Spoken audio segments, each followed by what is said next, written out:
What if one of the greatest cities ever built wasn't destroyed, invaded, or erased, but simply ignored by history itself? No flames consuming stone, no battles echoing through the mountains, no final stand carved into legend. Just silence hanging above the clouds. While empires collapsed violently below, something impossibly advanced stood untouched, watching centuries pass in stillness. This wasn't a city that vanished by accident. It was a city that slipped through the cracks of human attention. And the longer it stayed hidden, the more powerful the mystery became. Today, on History of Questions, we begin unraveling how an entire civilization managed to hide a masterpiece in plain sight. For centuries, Machu Picchu existed in near-total historical silence, a condition that feels almost impossible in a world obsessed with recording conquest. European powers documented everything they touched, especially during the age of exploration. Cities were mapped, renamed, stripped, and rewritten into foreign histories. Yet this place never appeared in Spanish reports, missionary journals, or imperial maps. It wasn't described as conquered, abandoned, or even rumored. The absence itself became the first clue. A city this large should have left fingerprints on history, yet it didn't. That silence suggests not failure or neglect, but something far more intentional. This mystery deepens when you understand that the city was not small, crude, or temporary. It was a marvel of engineering, planned with mathematical precision and built to endure harsh mountain conditions. Massive stones were cut and fitted so perfectly that even centuries of earthquakes couldn't break them apart. Water channels flowed smoothly through the city, feeding agriculture and daily life with astonishing efficiency. This was elite construction, likely commissioned by the highest levels of Inca power. Cities like this were not meant to disappear. They were meant to symbolize dominance, faith, and permanence. Which raises the unsettling question: why was this one allowed to fade from memory? To understand how something like this could vanish, you have to step into the mindset of the Inca world. The Incas did not think like European empires. Power wasn't always displayed loudly. Sometimes it was hidden. Sacred places were separated from the everyday world, protected not by walls, but by distance and difficulty. Knowledge itself was controlled, passed orally, not written down in books that invaders could steal. If a site held spiritual or royal significance, it wasn't meant for outsiders. It wasn't meant to be found by accident. In this worldview, secrecy was not weakness, it was protection. And that philosophy shaped everything about how this place existed. Then there's geography, which acted like a silent accomplice. The city sits high above the Urubamba River, surrounded by steep cliffs and thick cloud forest. From below, it's nearly impossible to see. From above, it blends into the mountains like a shadow. There were no obvious roads guiding travelers toward it, no towering monuments visible from afar. Nature itself became camouflage. Mist rolled in daily, hiding stone behind cloud. Jungle growth softened sharp lines and swallowed paths. Even if someone passed nearby, they would have no reason to suspect what was hidden above them. The land didn't just protect the city, it erased it visually. As the Inca Empire began to weaken under the pressure of disease and internal conflict, something unusual happened here. The people didn't fight to the end or wait for conquest. They left. Quietly. Homes were abandoned, fires went out, and daily life stopped without destruction.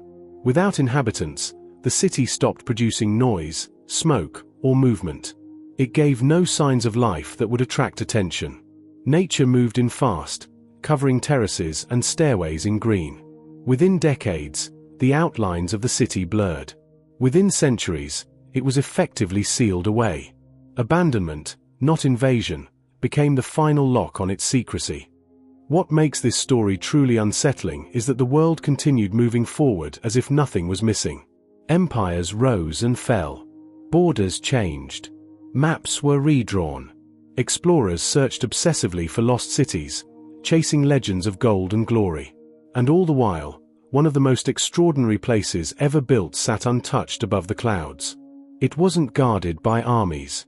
It wasn't hidden behind magic. It survived because human attention never locked onto it. This wasn't just historical oversight. It was the result of culture, geography, silence, and timing aligning perfectly. A reminder that history doesn't record everything, only what it manages to notice. The silence didn't happen by chance. Once you understand that history didn't simply miss this place, a more unsettling idea takes hold. It may have been designed to avoid attention from the very beginning.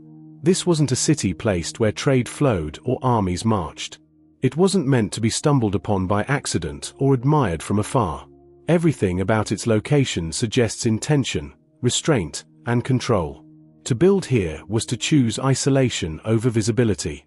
And isolation, in the ancient world, was power. The deeper you look, the more it feels like this place wasn't hidden after it was abandoned.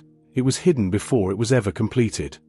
High above the valleys, the city was carved into a narrow mountain ridge where visibility worked against outsiders. From below, cliffs blocked the view entirely. From neighboring peaks, the stone blended seamlessly into the rock face. This wasn't coincidence. It was strategic invisibility. The Incas understood how humans move through landscapes, where eyes naturally travel and where they don't. By placing the city outside those visual paths, they ensured it would never draw attention. Travelers could pass within miles and never suspect anything existed above them. Geography became architecture. The mountain itself became a wall. Then there's the matter of access, or more accurately, the lack of it. This place was not connected to the vast Inca road system the way other major sites were. No direct highways funneled people in. No commercial routes passed through. Instead, access was narrow, controlled, and difficult. Steep stairways, sharp elevation changes, and limited entry points meant that only those who already knew where they were going could arrive. This wasn't a hub, it was a destination for the chosen few. In an empire that mastered movement and logistics, cutting something off was a deliberate act. Control over who enters is control over who knows. The architecture reinforces that sense of intention. The structures don't dominate the landscape, they dissolve into it. Walls follow the natural contours of the mountain instead of forcing straight lines. Terraces mimic natural slopes so closely that, from a distance, they appear like untouched hillsides. Stone color matches the surrounding rock almost perfectly. There are no towering statues meant to announce power. No massive gates screaming importance. Everything whispers instead. The city doesn't declare itself, it conceals itself. It is one of the rare examples in human history where mastery is expressed through restraint. This restraint may be explained by purpose. Many scholars believe the site functioned as a royal retreat or sacred sanctuary rather than a public city. Places tied to royalty or the spiritual realm were often separated from daily life. They were not meant for crowds or commerce. They were meant for ritual, reflection, and protection. Sacred knowledge was dangerous in the wrong hands. If this site held cosmic, political, or spiritual significance, then hiding it wasn't optional, it was necessary. To protect the meaning, you protect the location. And the best way to protect a place is to make sure no one knows where it is. Even communication played a role. The Inca Empire relied heavily on oral tradition and record-keeping systems like quipu rather than written language. That meant knowledge lived in people, not books. When people left, knowledge left with them. There were no scrolls waiting to be discovered, no libraries for invaders to loot. Once the caretakers were gone, the story vanished too. Silence wasn't just physical, it was informational. Without storytellers, there was no story to spread. The city became invisible not only to the eye, but to memory itself. By the time the world below descended into chaos, conquest, and collapse, this place had already stepped outside the flow of history. It wasn't resisting discovery. It was never participating in the race to be remembered. While other cities shouted their importance and paid the price, this one stayed quiet and survived. It let time pass without leaving footprints. And as centuries rolled on, that decision paid off. Because when humans forget, nature covers the evidence. The city didn't need walls or soldiers. It had patience. And patience, as history would prove, was its greatest defense. The patience that protected the city eventually invited its quiet disappearance. With no people to maintain paths, clear terraces, or repair stone, the jungle did what it always does when humans step away: it advanced. Vines crept into stairways, moss softened sharp edges, and trees took root where ceremonies once unfolded. Each rainy season pulled more soil down the slopes, further blurring human geometry into natural curves. From afar, there was nothing to distinguish stone from mountain. What had once been deliberate invisibility became total absorption. The city didn't crumble, it blended. And in that blending, it crossed a threshold, from hidden place to forgotten place. As decades turned into centuries, the silence deepened. Without smoke rising from hearths or voices echoing across valleys, there were no signals to draw attention. Explorers were trained to look for activity, movement, trade routes, settlements that announced themselves. This place offered none of that. Even sound behaved differently here, swallowed by forest and cloud. The mountain became a soundproof chamber, isolating the ruins from the world below. To anyone passing through the valley, the heights appeared empty and unremarkable. Invisibility was no longer strategic, it was complete. The city existed only as stone memory beneath leaves. What's unsettling is that humans passed near it again and again. Traders, farmers, and later travelers moved through the region, carving lives into the land without realizing what stood above them. Knowledge may have lingered in fragments, whispers of old ruins, half-remembered stories, but nothing solid enough to travel beyond local memory. Without written language to preserve precise locations, those fragments stayed where they were born. Stories died when storytellers did. The world beyond never heard them. History doesn't reward what stays local. It rewards what travels, and this place did not travel at all. The irony is brutal. While the world obsessed over finding lost cities, this one waited silently, already found but never recognized. Explorers chased myths of gold and grandeur, expecting ruins that screamed importance. They weren't trained to notice quiet perfection hidden in plain sight. Search patterns matter. When you look for spectacle, you miss subtlety. When you expect ruins to announce themselves, you walk past the most intact ones ever built. This city didn't fit the narrative explorers were chasing. And because it didn't match expectations, it slipped through every search. Time continued to pass, indifferent to discovery. Empires below redrew borders, introduced new religions, and renamed the land. The mountains remained unmoved by human politics. Rain kept falling. Stone kept holding. Roots kept tightening their grip. The city endured without witnesses, without caretakers, without acknowledgement. Survival didn't come from strength alone, it came from irrelevance. Nothing wanted it, so nothing destroyed it. In a world driven by conquest, being overlooked became the ultimate protection. When modern eyes finally did look up, the shock came not from ruins, but from preservation. This wasn't a shattered remnant, it was a paused moment. Walls still stood with intention. Layouts still made sense. The city felt less like an artifact and more like a message delayed by centuries. And that delay forces an uncomfortable realization. History isn't a complete record of what mattered. It's a record of what was noticed, recorded, and remembered. Everything else exists in the shadows, waiting for attention it may never receive. That realization reframes everything. The question shifts from how did it survive, to how much else didn't. How many places avoided destruction not through power, but through absence? How many stories dissolved because no one wrote them down? This city is proof that invisibility can be intentional, accidental, and devastatingly effective all at once. It survived because it refused to compete for attention. It endured because it stayed quiet. And that quiet rewrites what survival really means in human history.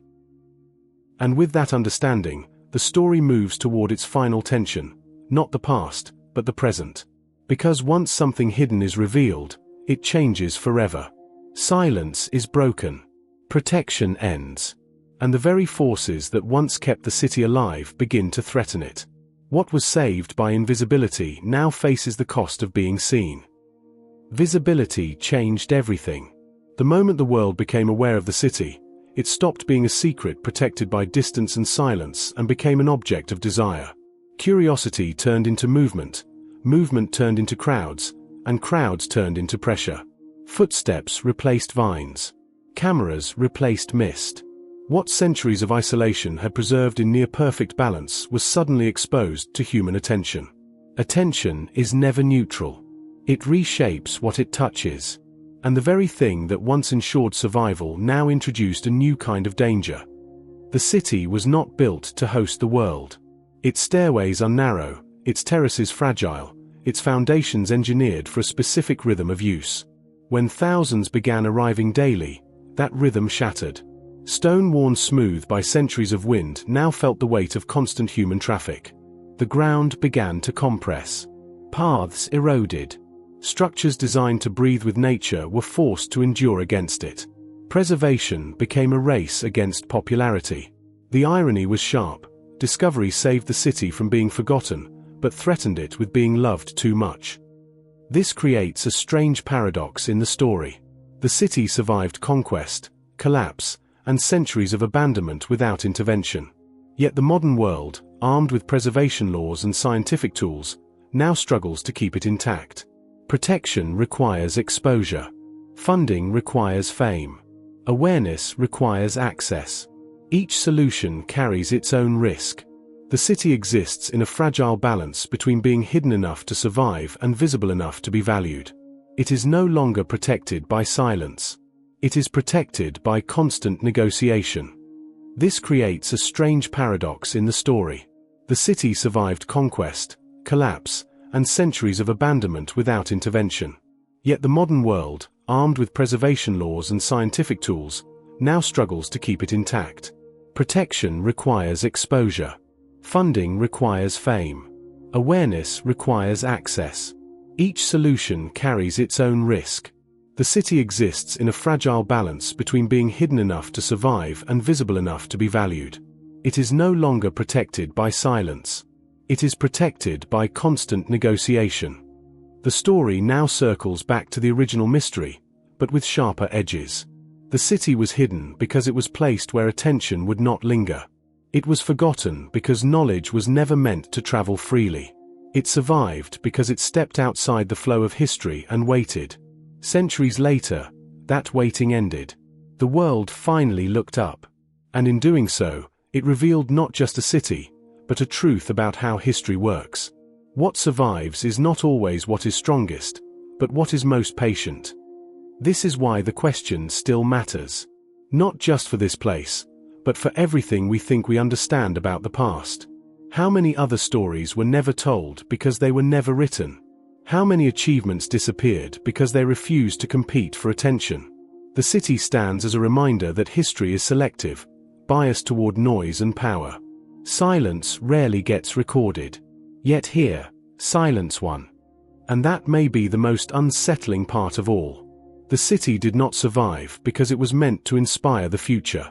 It survived because it avoided it. Only by accident did it become a global symbol.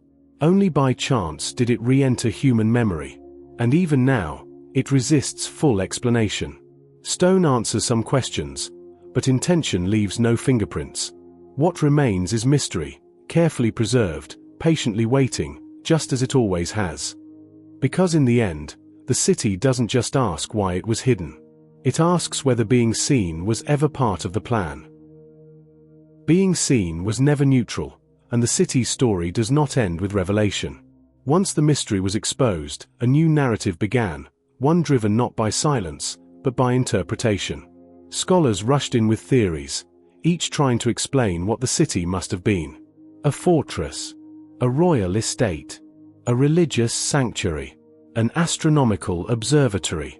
Every explanation says as much about modern expectations as it does about the past. We look for categories because uncertainty makes us uncomfortable. But the city resists being neatly labeled. Its design suggests purpose, but not confession. This resistance fuels debate rather than resolution. The structures align with celestial events, yet also support agriculture. The layout suggests ritual, yet also privacy. Living quarters exist alongside sacred spaces, blurring the line between daily life and spiritual practice. Nothing about the city screams a single function. Instead, it whispers many possibilities at once. That ambiguity may itself be intentional. A place designed to serve multiple roles would require protection from misinterpretation. Hiding it would preserve its meaning. Exposure risks reducing something complex into something simple and wrong. Modern fascination often assumes that importance demands visibility.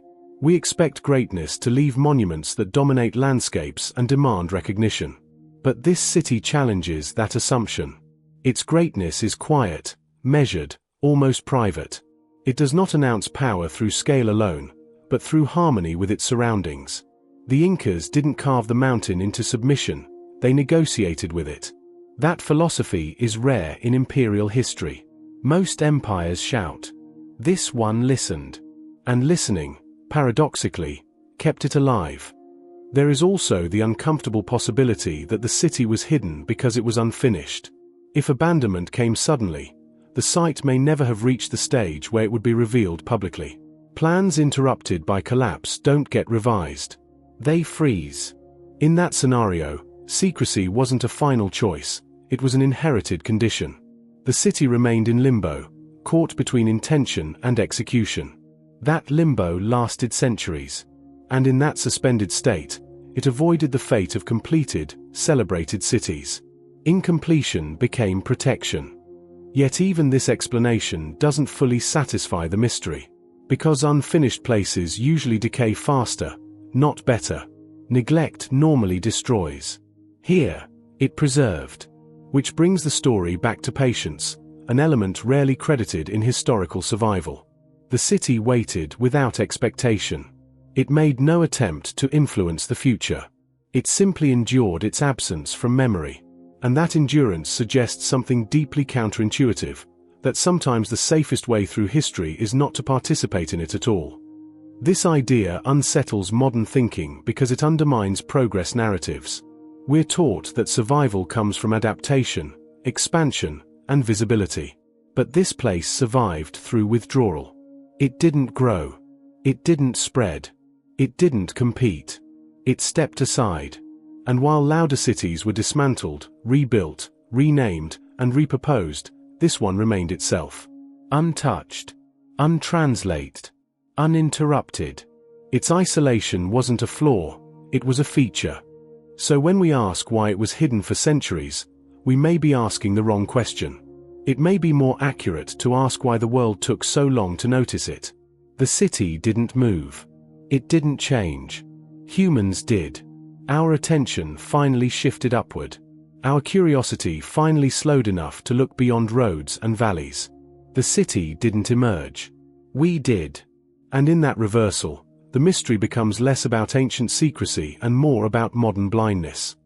And that realization brings the story toward its quiet conclusion. The city was hidden because it existed outside the systems that record history. It was protected by geography, culture, silence, and time, but also by our own assumptions about what matters. It survived because it didn't fit expectations. And even now, it continues to challenge them. Not by answering questions, but by asking better ones. Questions that linger long after the mist lifts. Because in the end, the city doesn't demand to be understood. It only asks to be noticed, carefully, quietly, and without certainty. Notice, however, is never the same as understanding. Once attention arrives, meaning fractures. Tour guides compress centuries into minutes. Plaques replace lived knowledge.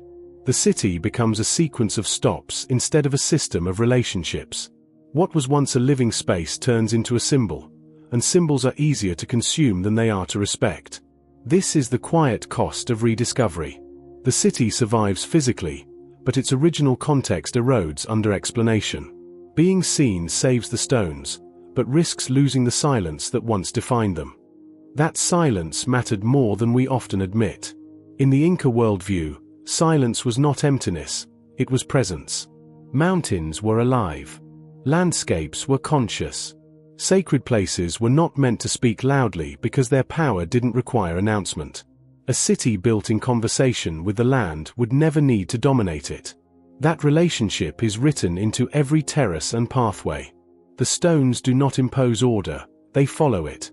And when such a place goes quiet, it doesn't die. It listens. This reframes the idea of hidden entirely. The city may not have been hidden in the way modern minds imagine secrecy. There were no locked doors, no forbidden zones guarded by threat. Instead, it was hidden by alignment, placed where only those who understood its logic would arrive. You had to know where to look, how to move, and what mattered. Without that shared understanding, the city simply dissolved into the background. It wasn't concealed. It was unreadable. Unreadability is a powerful defense. Written empires collapse when records burn. Oral cultures dissolve when people disappear. But places designed to be read through experience rather than instruction survive differently. They persist as puzzles. The city waited for minds capable of noticing patterns instead of signs. It waited for patience instead of urgency. Centuries passed, and nothing about that waiting felt rushed. Time was not an enemy here. Time was an ally. And this is where the story becomes uncomfortable for the present. Modern civilization is built on visibility, metrics, exposure, and constant signaling. To exist is to be seen. To matter is to trend. Yet this city contradicts that logic completely.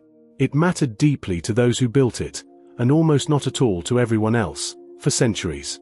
Its value did not depend on recognition. That independence is rare, and it's part of why the city feels so alien even now. We don't know how to relate to importance that doesn't ask for attention. Perhaps that's why the question continues to pull us back. Not because the answer is missing, but because it threatens our assumptions. The city was hidden because it did not need the world. It survived because it did not compete. It endured because it trusted time more than people. Those are not strategies modern societies are comfortable with. They are difficult to measure, difficult to monetize, and difficult to explain. But stone does not need explanation to last. It only needs to be left alone. So the story settles into its final tension, not between past and present, but between noise and restraint. The city stands as proof that another way of existing once worked.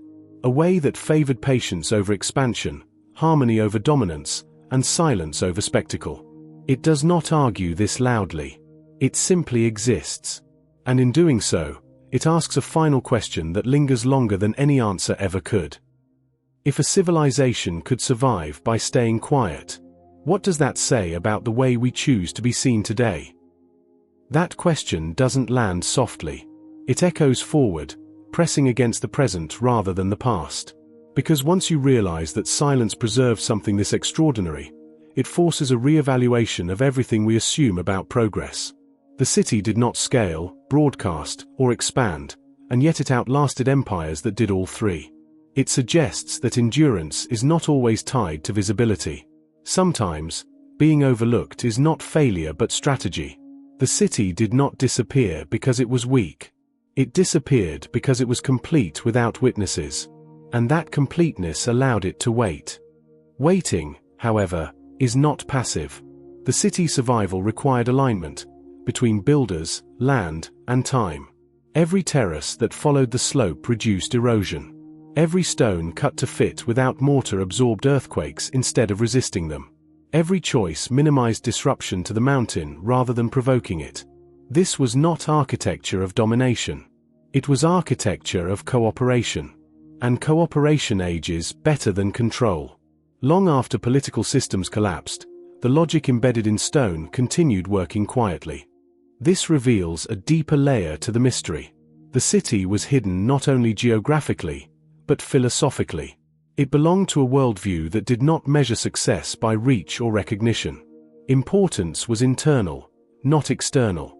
Meaning was shared among those present, not announced to those absent. In that context, hiding was not retreat, it was integrity. The city did not need validation from the outside world. It already fulfilled its purpose within its own system of meaning. And systems like that do not collapse easily. Modern discovery disrupted that closed loop. Once the city entered global consciousness, it became subject to outside narratives. Tourism reframed it as destination. Academia reframed it as case study. Media reframed it as spectacle. Each reframing stripped a layer of original context and replaced it with interpretation. Interpretation isn't malicious, but it is reductive. It simplifies complexity so it can travel faster. And the faster a story travels, the more it changes. The city now exists in many versions at once: physical, symbolic, commercial, and imagined. Yet even under this weight, the city still resists full translation. Walk its paths and there are moments where explanation falls short. Corners where alignment feels intentional but meaning remains unclear. Spaces that seem too precise to be accidental, yet too subtle to decode confidently. That resistance is not a flaw. It is evidence that the city was not built to explain itself to strangers. It was built for those who already understood the language of the land. Everyone else is catching fragments. Fragments are all history ever really gives us. Complete stories are an illusion created by confidence. The city's long invisibility reminds us how much is missing from the human record. How many places existed fully, meaningfully, and beautifully without ever entering global memory. Survival bias shapes what we call important. Loud civilizations dominate textbooks because they left ruins everywhere. Quiet ones survive in pockets, waiting to be noticed. This city was one of those pockets. And it survived precisely because it never tried to be anything else. So when we ask why it was hidden for centuries, the most honest answer may be this: it wasn't hiding. It was living on a different timeline. One that moved slower, measured deeper, and trusted continuity over attention. The outside world rushed past it, obsessed with expansion and conquest. The city stayed still. And in that stillness, it achieved something rare. It remained itself. And that brings the story to its quiet truth. The city was not protected by mystery. It became mystery through restraint. It survived not because it demanded remembrance, but because it never depended on it. Even now, standing in the open, it holds something back. Not out of secrecy, but out of dignity. Some things are not meant to be fully explained. Some things endure best when they are allowed to remain partially unknown. Because the most powerful survival strategy in history was not conquest, expansion, or fame, but knowing when to stay quiet.